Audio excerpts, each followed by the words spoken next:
ಚುನಾವಣಾ ಆಯೋಗಕ್ಕೆ ತಪ್ಪು ಅಫಿಡವಿಟ್ ಸಲ್ಲಿಕೆ ಆರೋಪ. ಶಾಸಕ ನಲ್ಪಾಡ್ ಹ್ಯಾರಿಸ್ಗೆ ಅನರ್ಹತೆ ಭೀತಿ. ಶಾಂತಿನಗರದ ಬಿಜೆಪಿ ಪಕ್ಷದ ಪರಾಜಿತ ಅಭ್ಯರ್ಥಿ ಹೈಕೋರ್ಟ್ನಲ್ಲಿ ದಾವೆ.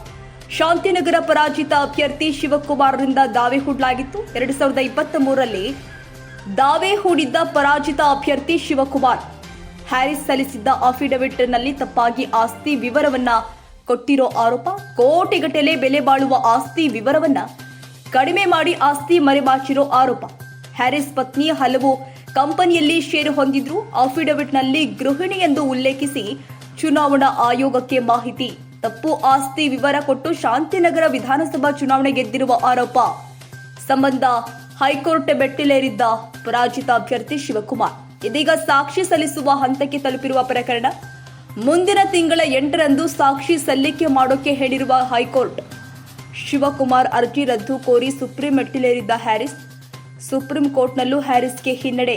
ಹೈಕೋರ್ಟ್ ಪ್ರಕರಣ ಇತ್ಯರ್ಥಪಡಿಸಿಕೊಂಡು ಬರುವಂತೆ ಹೇಳಿರುವ ಸುಪ್ರೀಂ. ಇದರ ಬೆನ್ನಲ್ಲೇ ನಲ್ಪಾಡ್ ಹ್ಯಾರಿಸ್ಗೆ ಅನರ್ಹಗೊಳ್ಳೋ ಭೀತಿ ಎದುರಾಗಿದೆ.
ಕ್ಷಣ ಕ್ಷಣದ ಸುದ್ದಿಗಾಗಿ News81 Kannada YouTube channel subscribe ಮಾಡಿ. ಹೊಸ ಸುದ್ದಿಗಳ ನೋಟಿಫಿಕೇಶನ್ಗಾಗಿ ಬೆಲ್ ಐಕಾನ್ ಕ್ಲಿಕ್ ಮಾಡಿ.